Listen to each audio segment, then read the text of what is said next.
Hello po, magandang umaga sa lahat. Especially sa aking mga ka-What's Life Cooperative Family sa ang sulok man ng Pilipinas. Magandang umaga po sa ating lahat. Ako nga po pala si Stella Pangilinan. I'm from Talavera, Nueva Ecija po ako.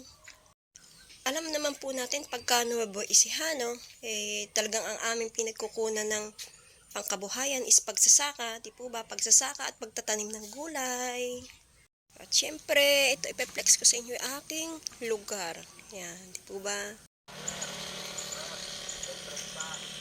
At syempre, ako po ay maisishare lang sa inyo konting istorya ng aking buhay. Ayan po yung aming harap ng aming bahay. Napakaluwang po ng bukirin, di po ba? Ayan, pero hindi naman po lahat yan ay sa amin.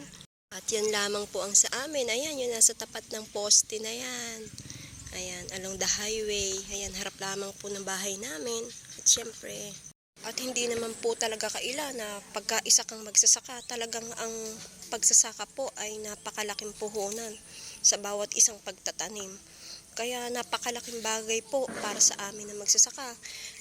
Bilang ako, isang membro ng What's Life Cooperative, yung nakakakuha kami ng pangpuhunan sa mababang patubo po, yun po talaga ang napakalaking bagay sa amin. At napakalaking tulong po talaga sa amin ng What's Life Cooperative. Kaya proud What's Life Cooperative member po talaga ako. Tara, at samahan niyo po ako. Tara, samahan niyo ako. At ipeplex ko sa inyo na last time nakakuha kami ng ayudas from What's Life Cooperative. Siyempre, bumili kami ng buto ng gulay. So, ipapakita ko sa inyo.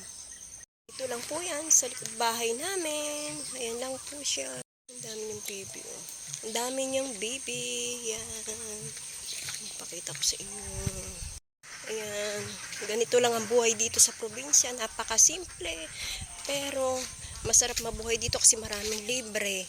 Libreng tanim na gulay. Talagang mahalbot na gulay. Yan, napakasarap dito sa aming lugar. Eto na tayo. Charan! At papakita ko sa inyo yung aming nabiling buto. Last time nakakuha talaga kami ng ayuda dyan sa kooperativa. At sana umani ng madami. Ayan siya. O di po ba? Ayan, buto ng kamatis. 12 days na po yan. So, hanggang katapusan siguro to pwede na itanim. At sana hopefully umani. Yan. Kaya thank you What's Life Cooperative. Dahil sa inyo, ayan, may buto kami na nabili. Panibago na namang pagtatanim ng gulay. Ayan, may bubong siya talaga kasi kailangan protection dahil sa ulan. Mahina sa ulan, so baka malusaw, kaya nilagyan ng. At ayan po itataniman yan, na iparotor na namin. Ayan, ginagayak na. At sana umani ng madami at makalusot sa lahat ng mga kalamidad na parating.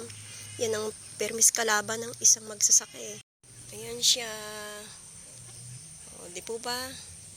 Sana makalusot sa mga parating na bagyo at umani ng madami. Naman po bilang isang miyembro ng What's Life Cooperative ay sobrang thankful po namin kasi nakakapagsimula po kami ng pagtatanim sa aming gulayan, sa aming palayan, sa pamamagitan ng What's Life sa pagbibigay ng puhunan sa mababang patubo. Ayan po talaga nakakapag-start po kami. Ayan, diyan nakadepende naman po talaga yung aming pinagkakakitaan sa araw-araw, kaya sobrang thankful po talaga. At proud member po talaga ng What's Life Cooperative. Isa pa nga po pala, Berna, next month, di po ba?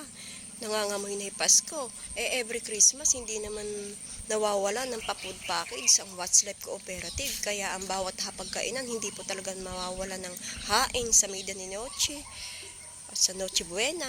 O di po ba? Kaya napakalaking bagay po yan ng What's Life. Proud member po talaga ng What's Life Cooperative. At yun lamang po ang aking munting istoryahin ng buhay. Hopefully, hindi po kayo na-bored. At sana nagustuhan nyo lahat. Love you all!